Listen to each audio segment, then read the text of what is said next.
Vasudevaya. Hare Krishna. Today we'll be discussing Bhagavad Gita as it is, chapter 4, text 28.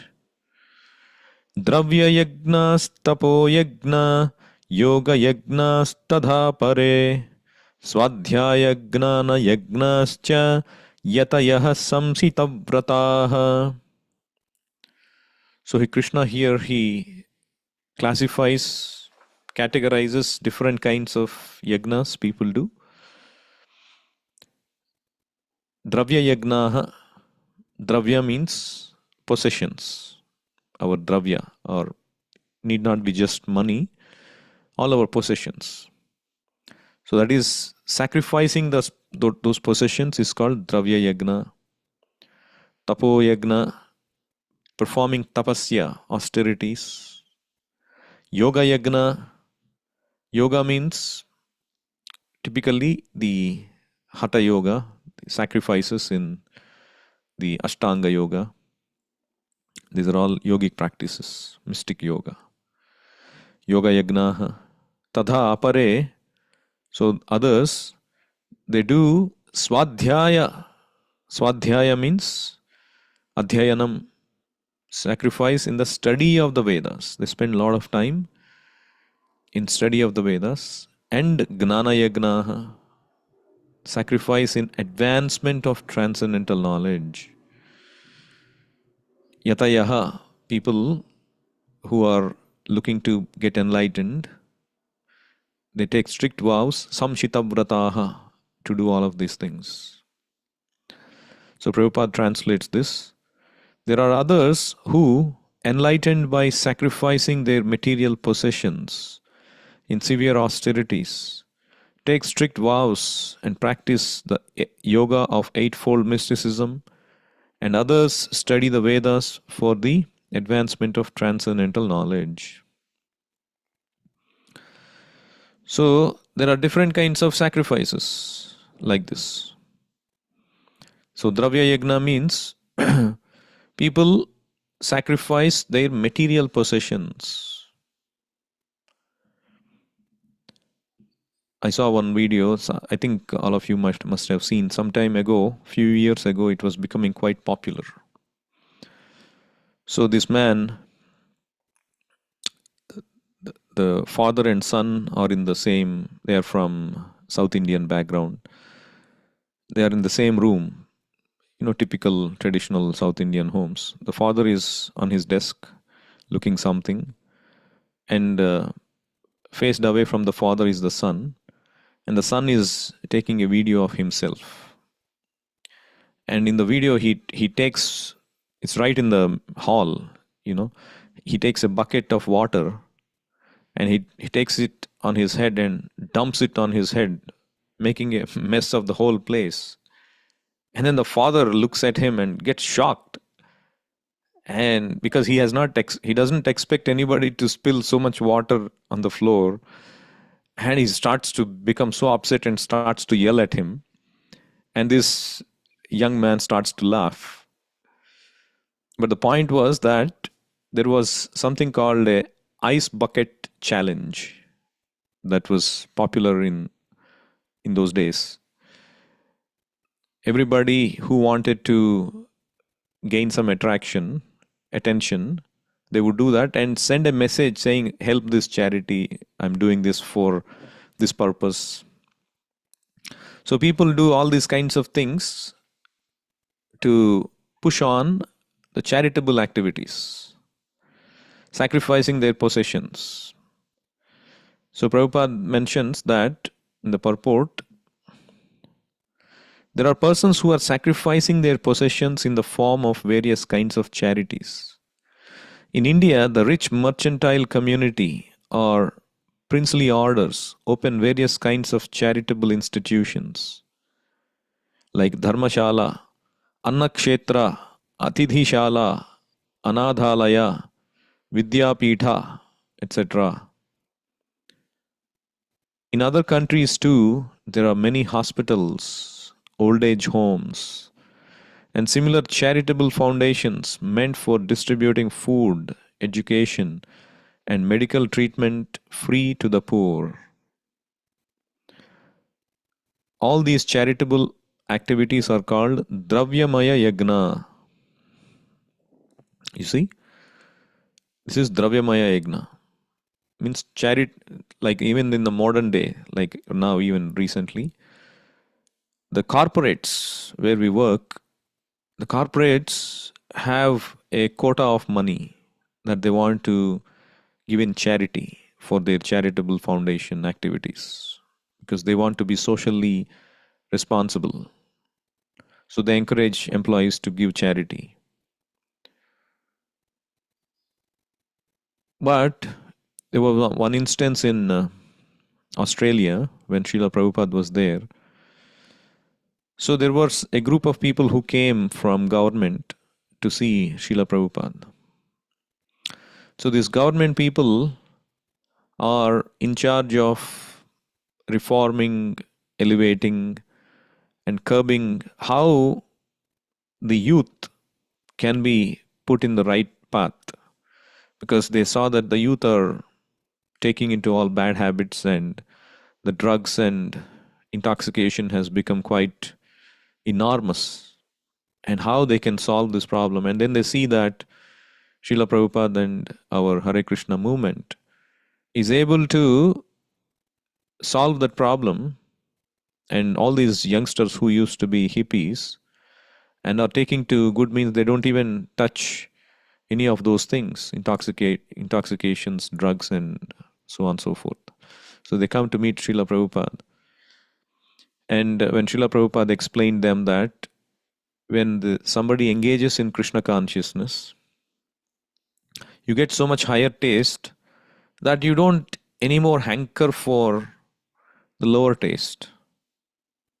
Anybody who truly gets the taste of Krishna Prasadam, he does not want to eat, what to speak of meat, he does not even want to eat anything non-prasadam, which is not outside of the realm of what is authorized by Krishna.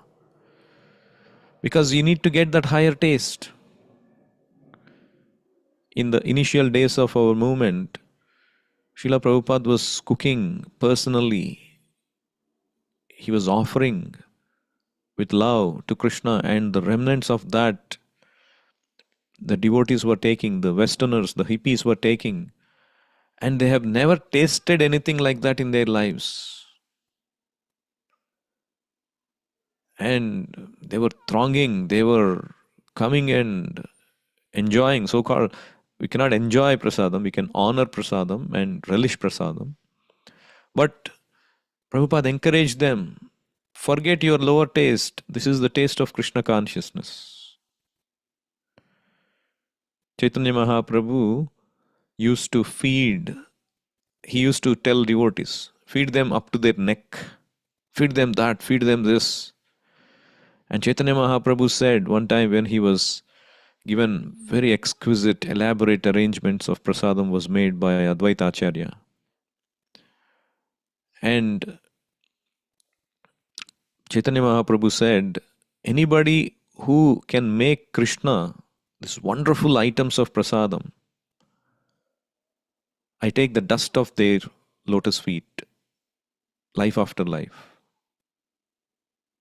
Because Krishna will become so pleased with them, they will have Krishna's causeless mercy.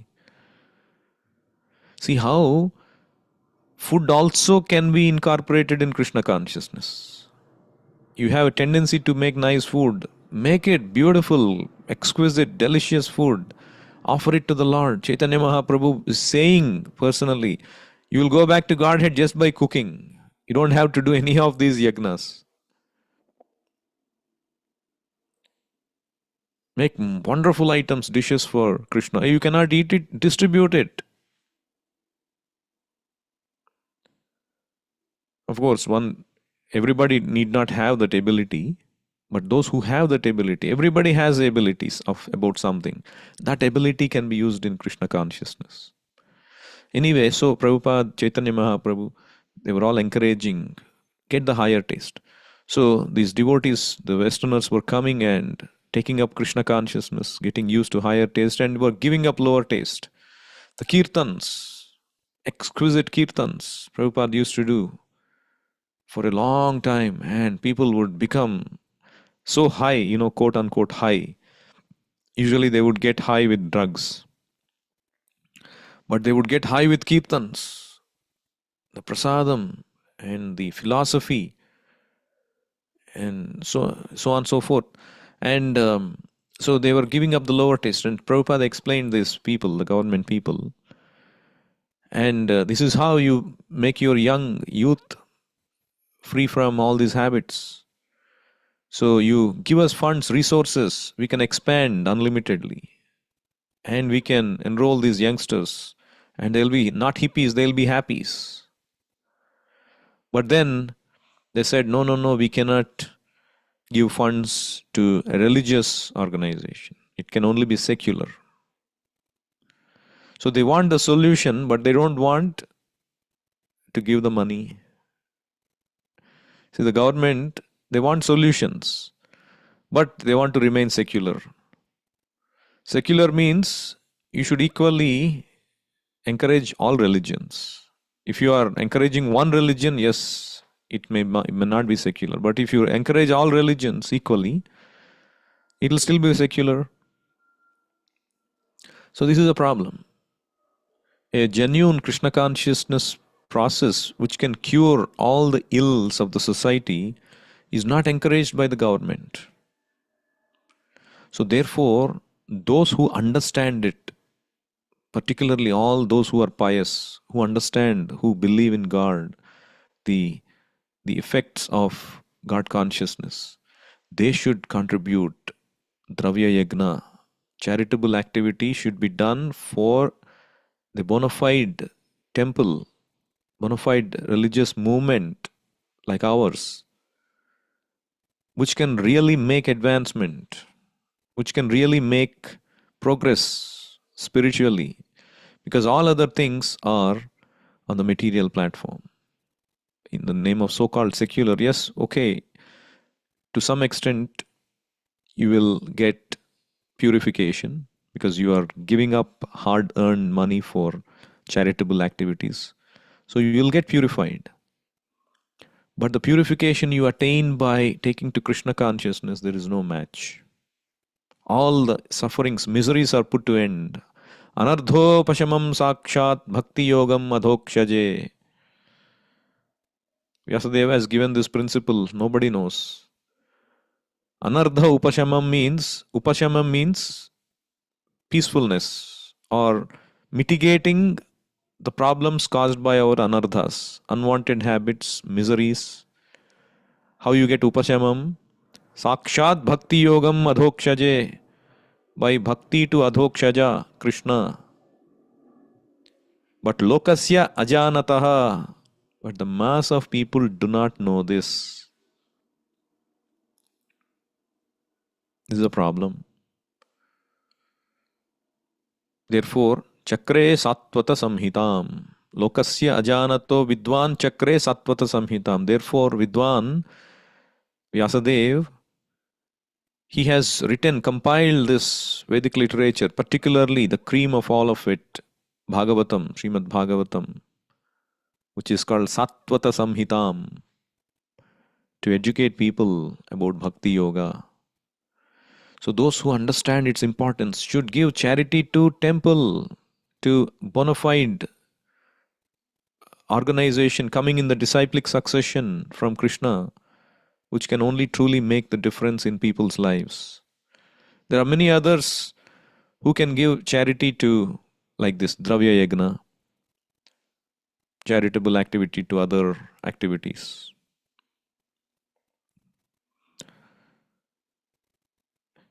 Sometimes people ask, oh, why do you spend so much money in God worship?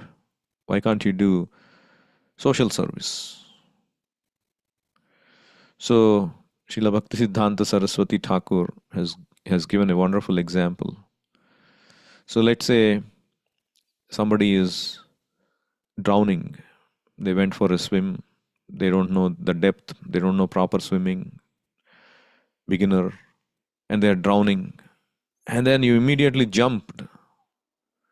You also don't know swimming, but you jumped, but you know better than them. So you somehow rescued them and you got back. And then people are aghast looking at you because what you got is just their shirt. You pulled up, but they already sank. And you're, instead of pulling them, you're pulling their shirt and got back. So, Bhaktisiddhanta Saraswati Thakur said, all these other kinds of things give temporary relief, or you won't actually save that person. Say you went there, you jumped, you yourself don't know what is the cure. Like Lokasya Ajanataha, Bhakti Yoga is the cure for all anarthas. Lokasya Ajanataha, this person does not know swimming. He still jumped, he wanted to do help. So he caught hold of him. That is temporary relief. So these other sacrifices are temporary relief. You gave food for one day, you gave education for some time. Temporary relief. You opened hospital, you cured the patient. A drunkard is cured free of cost of his disease. But then he goes back and his habit, where does he go? His habit changed. His heart has not become pure. The money you gave, he will go and buy something which is nasty, become implicated. But even if the person is using it properly without buying something nasty, where does the law of karma go? Karma acts on everyone. You may try to change the karma one day, but the next day the karma catches. He will have to suffer again. So it's like that. Your intent to save is good, but you don't know proper swimming, therefore you could not catch him. You brought only the shirt. What use is that? So the real help is you save. First you learn how to swim properly, which is Janma Sardhaka Kari by your bhakti, Krishna consciousness. And then you help others by giving Krishna consciousness. So charity has to be done, which can be used for Krishna consciousness. So Dravya Yajna, and then Tapo Yajna. Tapo Yajna means performing austerities. Like Prabhupada mentions in the purport,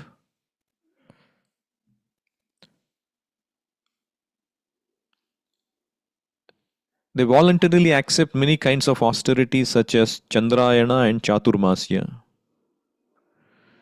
For example, under the Chaturmasya vow, the candidate does not shave for 4 months during the year, July to October.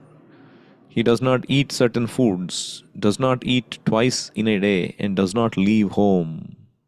Such sacrifice of the comforts of life is called Tapomaya Yajna. Why they do that? Why the Shastra prescribes tapasya? Tapasya is meant to win the battle over our senses.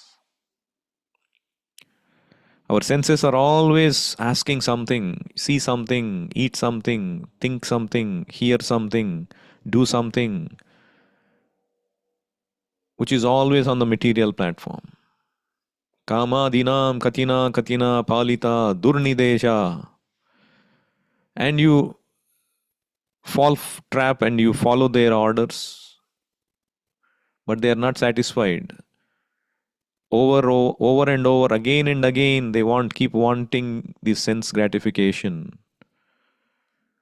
So in order to get strength to oppose this push, you need to you need to have strength. That is called tapasya. You know, these airplanes, there is something called lift and weight. Weight means W-E-I-G-H-T, the weight of the plane.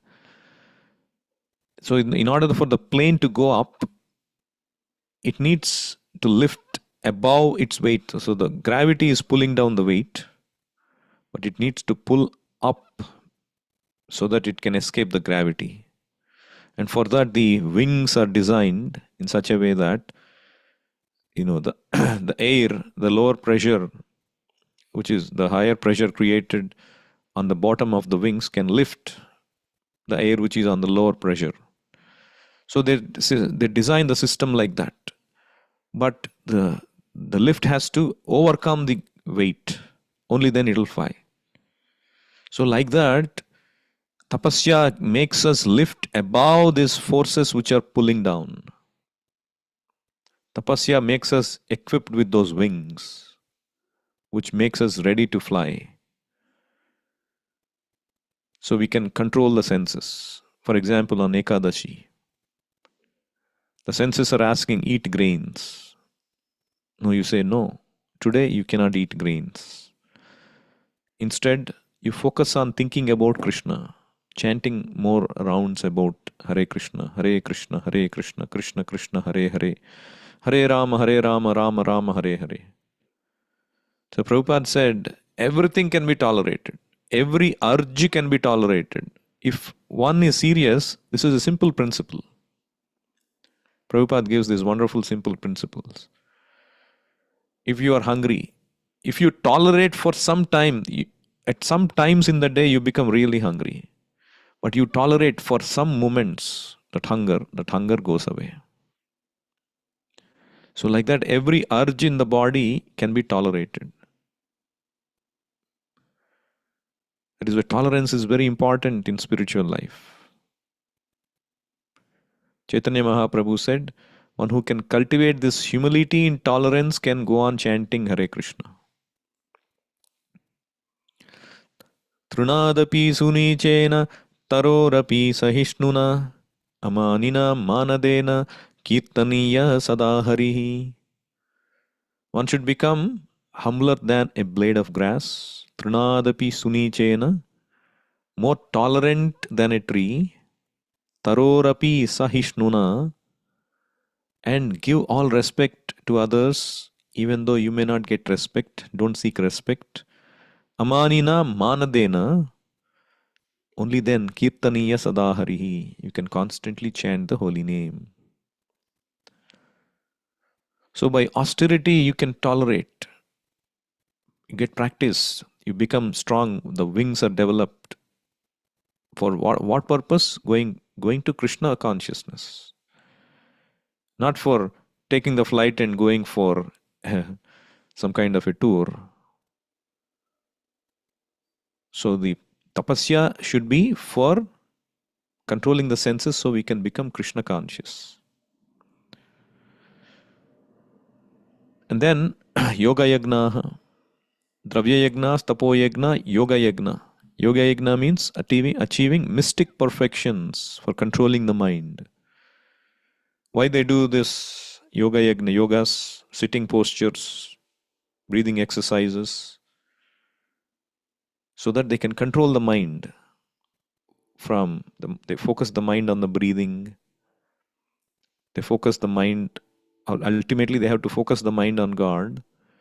But they focus the mind meditating on different aspects of their existence, so that the mind is not disturbing them, seeking that, seeking this. So that is why yoga, indriya samyama, the purpose of yoga is controlling the mind. Health is a byproduct. Now it has become, yoga means health. Of course, yoga will give health. If you control your mind, sattvic thoughts, naturally your health also will be good. If you keep your mind healthy, your body also will be healthy. So if you keep your mind full of Krishna, naturally you become healthy as well. People don't know that. So anyway, yoga is meant for controlling the mind, but for what purpose? The mind has to be controlled from sense enjoyment, but engage in Krishna consciousness. That's the purpose. Only that can make us truly blissful and happy.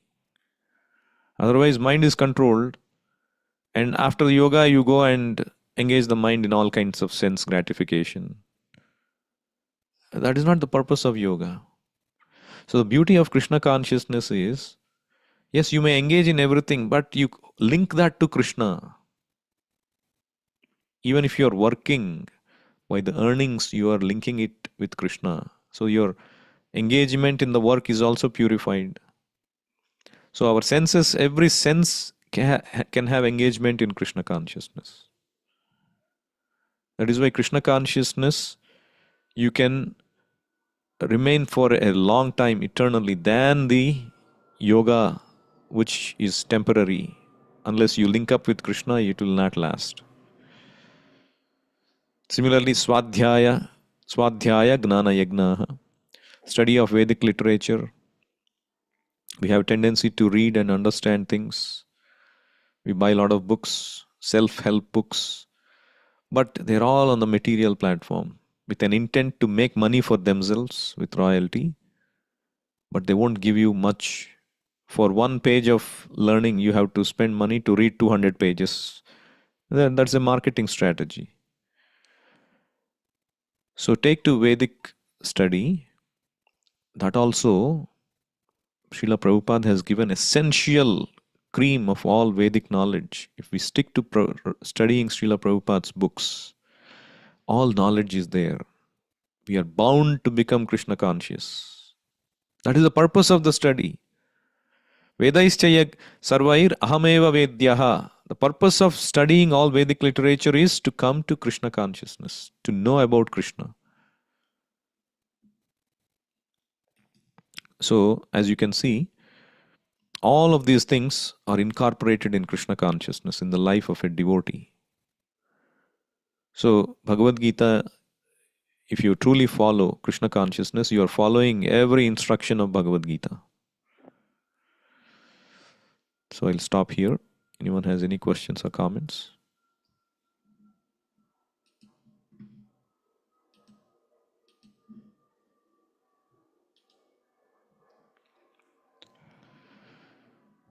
Bhagavad Gita as it is ki jai, Srila Prabhupada ki jai, Nitai Gaur Premanande, Hari Hari Bol, Hare Krishna.